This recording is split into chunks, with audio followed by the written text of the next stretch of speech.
Olá, boa noite. Que bom ter você comigo já no início da semana. Obrigada pela companhia nesta segunda e vamos que vamos, porque tem muita informação para você. Acompanhe alguns destaques. Treinador de escolinha de futebol é suspeito de abusar de crianças. Motorista morre esmagada por caminhão caçamba. Homem é preso por fraude milionária em mercado financeiro. Gangue armada aterroriza moradores. Família procura por paciente que desapareceu de UPA. E ainda, festa do reinado mantém tradição religiosa em Minas Gerais.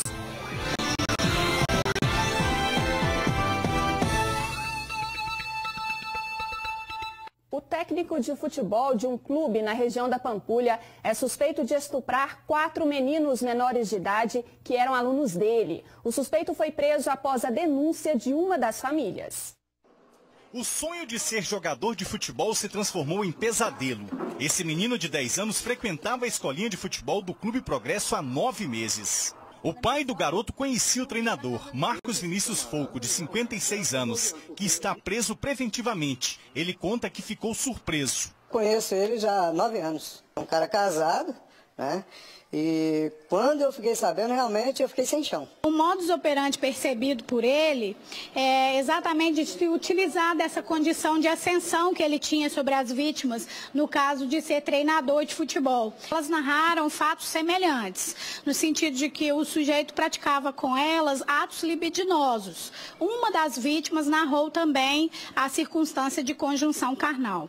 A vítima de 15 anos é o filho desse casal. Ele contou que após o último treino, o técnico convidou o garoto para assistir vídeos eróticos e em seguida manteve relação sexual com o adolescente. Ele levou ele lá para a mata, atrás do clube lá, aonde ele forçou a ele a ter a relação com ele. O dia que ele me contou, eu nem consegui dormir, pensando no que esse cara tinha feito com ele. A mãe de outra vítima conta que não tinha condições de pagar para o filho treinar na escolinha do Clube Progresso. E o suspeito teria oferecido uma bolsa.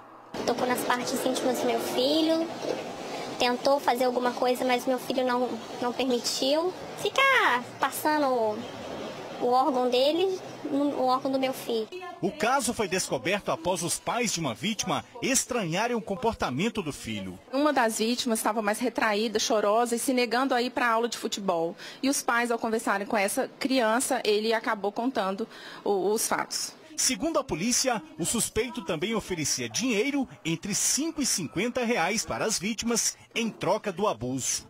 As vítimas têm entre 10 e 15 anos e alguns pais disseram que vão processar o clube. O Progresso informou que está surpreso com a atitude do treinador e que vai demiti-lo do quadro de funcionários. A polícia trabalha agora para tentar identificar outras possíveis vítimas do treinador.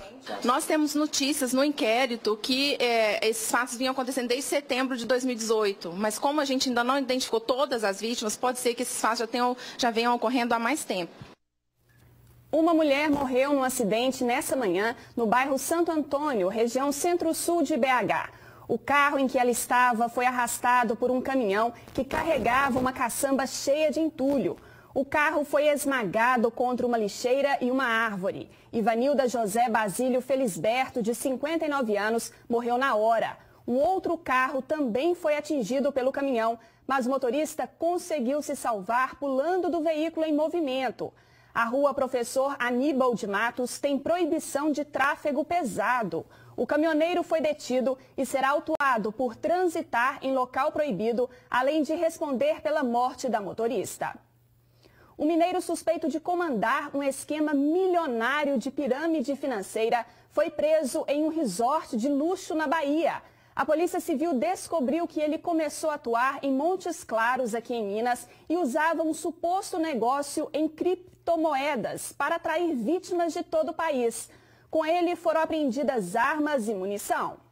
O mineiro foi preso na Bahia e é suspeito de comandar um esquema milionário de fraudes no mercado financeiro. Segundo a investigação, Marcelo movimentou 500 milhões de reais, podendo chegar a 1 bilhão, e pelo menos 6 mil pessoas foram lesadas no país. Ele paga os investidores antigos com os investimentos dos investidores novos, até que essa bolha estoura. Foi o que aconteceu no caso do Marcelo em meados de 2018. Marcelo se apresentava como Marcel Matos, professor e especialista em investimentos, e prometia 30% de lucro ao mês. O golpe de pirâmide financeira foi descoberto no ano passado. A gente recebeu algumas vítimas aqui no Depatre, em Belo Horizonte, e relatando que tinham feito investimentos com a pessoa do Marcel Mafabricali, conhecido como Marcelo Matos, esse é o codinome que ele usava, e que não teriam tido o retorno prometido.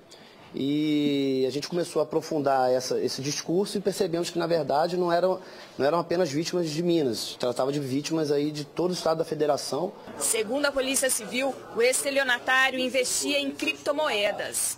Ela é uma moeda que se valoriza e desvaloriza, assim como o dólar, assim como o real, assim como o peso, assim como a libra. Ele falou que já teve várias moedas, mas ele preferia investir em bitcoins. O concunhado de Marcelo, Leonardo Oliveira Silva, de 32 anos, também foi preso. Ele começou a passar bens, imóveis, terrenos, carros, tudo para o nome do Leonardo. Leonardo é uma pessoa que não tem assim, profissão certa. O salário dele girava em torno de R$1.500 a R$2.000, uma pessoa bem simples. E, de repente, ele passou a ter um patrimônio de quase 2, 3 milhões de reais. Ou seja, totalmente incompatível com a realidade socioeconômica de Leonardo, esse patrimônio que ele tem hoje. Um jovem foi executado nesse domingo no bairro São Lucas, em BH. Wellington Lúcio Dias Paixão, de 22 anos, foi atingido por 8 tiros. Os moradores ficaram assustados com tanta violência. O crime aconteceu na rua René Renault, no bairro Novo São Lucas, região centro-sul de Belo Horizonte. O rapaz de aproximadamente 25 anos foi assassinado e caiu neste terreno. Segundo informações da polícia, o jovem foi trazido para a região em um Sandero prata com 4 ocupantes. Um ficou na direção do carro e 3 desceram atirando. Trouxeram ele de outro local para executá-lo aqui. Essa é uma das principais ruas do bairro Novo São Lucas, que dá acesso à Avenida do Contorno e outras importantes por aqui. A rua é bastante movimentada. O crime foi em plena luz do dia. Nada disso inibiu a ação dos atiradores, que efetuaram pelo menos 8 tiros. No bolso da vítima, a polícia encontrou R$32. A perícia e uma equipe da Delegacia de Homicídios estiveram no local para apurar o crime. Quem mora na região ficou assustado com o que viu. Plena luz do dia, num domingão desse, é brincadeira. A Polícia Militar ocupou hoje a Vila Semig, na região do Barreiro, na capital. A operação foi desencadeada depois que um vídeo circulou nas redes sociais com imagens de bandidos ostentando armas pelos becos do aglomerado. Em uma mensagem de texto, eles estabelecem regras e ameaçam moradores que não seguirem as ordens do bando. No vídeo que circula pelas redes sociais, homens armados e com agasalhos de capuz para esconder o rosto andam pelos becos e fazem uma espécie de blitz da bandidagem. Motoristas que passam pela região têm que abaixar os vidros se eles forem escuros ou podem ter os veículos baleados. As regras impostas por traficantes foram divulgadas para a população por meio do WhatsApp. Na mensagem, os criminosos também ameaçam meter bala em quem for visto ao telefone celular, passando informações ou tirando fotos. A determinação seria para evitar denúncias à polícia e é resultado da guerra entre gangues na região. Na semana passada, um homem foi morto a tiros na Vila Semig. Um líder do tráfico também foi preso. Moradores aqui da comunidade preferem não comentar sobre o vídeo e alguns dizem que nem sabem sobre os bilhetes, mas a maioria afirma que já não sai de casa após as 10 horas da noite. Só quando eu vou para a igreja. Vou para a igreja, vou correndo, ligado, porque dá um medo na gente. De acordo com informações da Polícia Militar, o vídeo seria antigo, mas os bilhetes podem ser recentes e circulam pelas redes sociais, o que provoca um clima de medo entre os moradores. Esse episódio aí desses indivíduos transitando na comunidade com as armas em punho, aconteceu. Porém, essas armas foram apreendidas e os autores presos na sequência dia 13 deste mês e no dia 14. Um bilhete, nós não podemos considerar como fundamento, porque isso aí qualquer pessoa mal intencionada, aproveitando-se de uma situação que ocorreu, lançar isso aí para poder aterrorizar a população, até mesmo por gracinha, fazendo gracinha, né? As viaturas da PM podem ser vistas em várias ruas, circulando ou paradas em pontos estratégicos do aglomerado.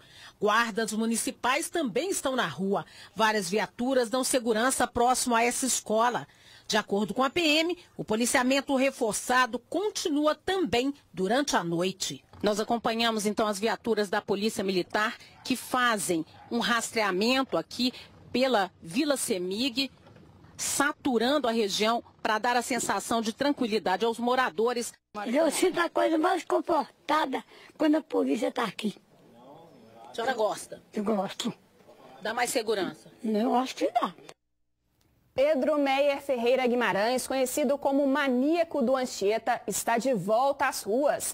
Depois de cumprir 2/3 da pena por estupro, ou seja, 7 anos de prisão, ele obteve liberdade condicional. Pedro Meyer foi acusado de uma série de estupros na capital e na Grande BH, entre a metade da década de 90 e o início dos anos 2000, e cumpria pena na penitenciária Nelson Hungria, em Contagem, na região metropolitana de Belo Horizonte. Pedro Meyer, conhecido como Maníaco do Anchieta, de 59 anos, foi colocado em liberdade condicional nesse domingo. Ele recebeu benefício por já ter cumprido 2/3 da pena. Além disso, o laudo criminológico não apresentou sinais de psicopatia e nem alterações das funções psíquicas. Para seguir com o benefício, ele deve conseguir um emprego em até 60 dias, estar em casa todos os dias até às 22 horas, não mudar de endereço e frequentar reuniões em um centro de atenção psicossocial. Em 1 ano, um novo laudo será feito e enviado à Justiça. O bancário chegou a ser apontado como autor de 16 abusos sexuais, mas foi condenado a apenas um, a 13 anos e 4 meses de prisão. Uma garota de 11 anos foi abusada sexualmente na garagem do prédio onde morava, no bairro Cidade Nova, aqui em Belo Horizonte. Mesmo antes de ser acusado pela série de crimes, Pedro já era bastante conhecido aqui no bairro Anchieta. E segundo os vizinhos, ele era um homem calmo, tranquilo e acima de qualquer suspeita. Conheço esse garoto de criança. Ele era gente muito boa, frequentava todas as turmas de menino aqui dessa rua. Achei isso muito estranho até hoje, eu não tenho explicação para isso. Eu acho um absurdo, porque o crime dele foi muito grave, né? Prejudicou muitas jovens, né? Deixou um trauma imenso nessas pessoas. Então eu acho muito banalizar, né? Um crime grave. Um homem que estava internado na unidade de pronto atendimento do bairro São Paulo, aqui em BH, desapareceu há 2 semanas. Palmerino Carlos Pereira, de 48 anos, estava com pneumonia e infecção no sangue. A família dele está desesperada em busca de notícias. Eu já não sei o que é dormir, eu não sei o que é comer. Minhas meninas que ficam aí comigo. Igual minhas meninas ficam aqui preocupadas comigo, eu também não tenho saúde, né? Preocupada porque ele é uma pessoa boa, gente, ele não é uma pessoa má. Nós dois um ajudando o outro. O choro de preocupação dessa senhora se mistura com sentimento de indignação. Ela só quer saber notícias do marido, que está desaparecido. Senhor Palmerindo Carlos Pereira, de 48 anos, estava internado aqui na UPA do bairro São Paulo, desde o dia 4 de agosto. A dona Sônia, que o acompanhava, a esposa dele, sempre estava aqui presente. Só que no dia 6, ela saiu para almoçar. E quando retornou, o homem havia desaparecido. Ele falou que isso é comum. Isso é comum, a pessoa pode sair pela porta da frente, pelo fundo, que isso é normal. Eu falei, mas como que não tem controle um paciente que sai? Porque para entrar aqui é uma democracia danada, a gente não consegue entrar. Aí eu perguntei a ele, ele falou que não sabia o que aconteceu e falou que não tinha responsabilidade nenhuma sobre isso, não está fazendo nada para ajudar a gente. Estou revoltada com aquela policlínica, parece que foi um cachorro que saiu e ele não está nem aí. Eu pensei se for uma criança, que lá fica criança internada, que sair por aquela porta e isso aí quer dizer que ele não está nem aí. A gente é ser humano, a gente é humilde, mas é ser humano, né?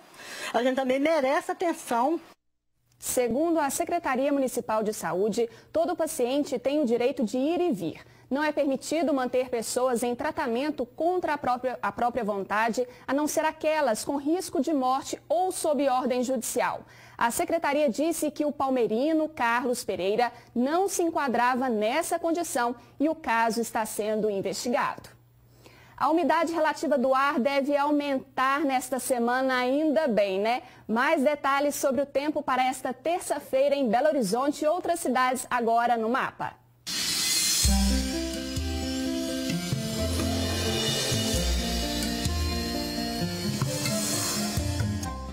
Céu nublado com chuva forte no sul e na zona da mata. A possibilidade de chuva na região metropolitana. Fica nublado no Jequitinhonha e nas demais regiões, tempo seco e ensolarado. Em Belo Horizonte, mínima de 15 e máxima de 29 graus. Em Rio Pomba, os termômetros devem variar entre 12 e 31 graus. Cambuí, mínima de 7 graus e máxima de 26.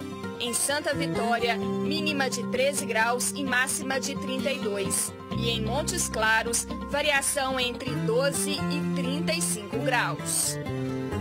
Continue com a gente porque daqui a pouquinho vamos mostrar. Festa do Reinado mantém viva a tradição. É o patrimônio religioso do povo mineiro. Os detalhes em instantes. O Reinado é uma manifestação cultural e religiosa em homenagem a Nossa Senhora do Rosário e outros santos, como São Benedito.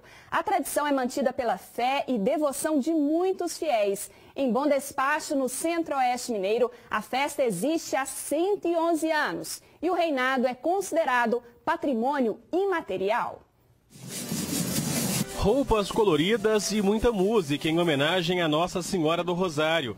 É assim a festa do Reinado, uma tradição que une gerações e que há mais de 50 anos o seu Francisco faz questão de manter. A minha vida é a festa de Reinado, que eu tenho muita devoção com Nossa Senhora e tenho muito, entusiasmo com a festa. Quando a festa começa, os grupos vão chegando de todos os lugares. Este é o Congo da Esperança, que tem mais de 30 integrantes, entre eles a Giovana, de 6 anos, que ainda aprende o significado de uma festa tão importante. Por que vocês estão dançando? É porque hoje, essa semana é dia de Reinado. A tradicional celebração do Reinado em Bom Despacho reúne mais de 30 ternos. O Congo Sereno Novo existe há 10 anos. João Batista é o capitão do grupo. Se vem de tradição, dos antigos, né? Dos antigos para os mais novos, os mais velhos vai deixando para os mais novos agora, então nós vamos levando a festa com o jeito que nós dá conta, do jeito que nós pode, do jeito que Deus permite, Nossa Senhora acompanha nós. Durante os 5 dias de festa, milhares de pessoas se reúnem em frente à Igreja do Rosário para ver de perto essa tradição. O Reinado é uma das tradições mais importantes de Bom Despacho. Já existe há 111 anos, desde que o município foi criado. Uma festa que une devoção e alegria para reunir famílias inteiras e é considerada patrimônio imaterial da cidade. Este é o Corte Santo Expedito, um dos mais animados. Nos pandeiros, as fitas coloridas chamaram atenção. O grupo, criado há 4 anos, veio de Lagoa da Prata. É muito importante para mim e para todos os meus irmãos. Ainda mais quando surge um convite de uma cidade vizinha da gente, de Lagoa da Prata, que é Bom Despacho, é muito importante. Isso aumenta mais a força do grupo folclórico, aumenta mais a força do Rosário de Maria. O corte do Rumão é um dos maiores da festa, com mais de 120 integrantes. Uma tradição centenária que, se depender do Eduardo, de 11 anos, vai continuar viva por muito tempo. Para alegrar todo mundo também, para o corte ficar mais bonito, porque se não tiver pessoa, o corte não vai ser feito. Tem que continuar dançando. É.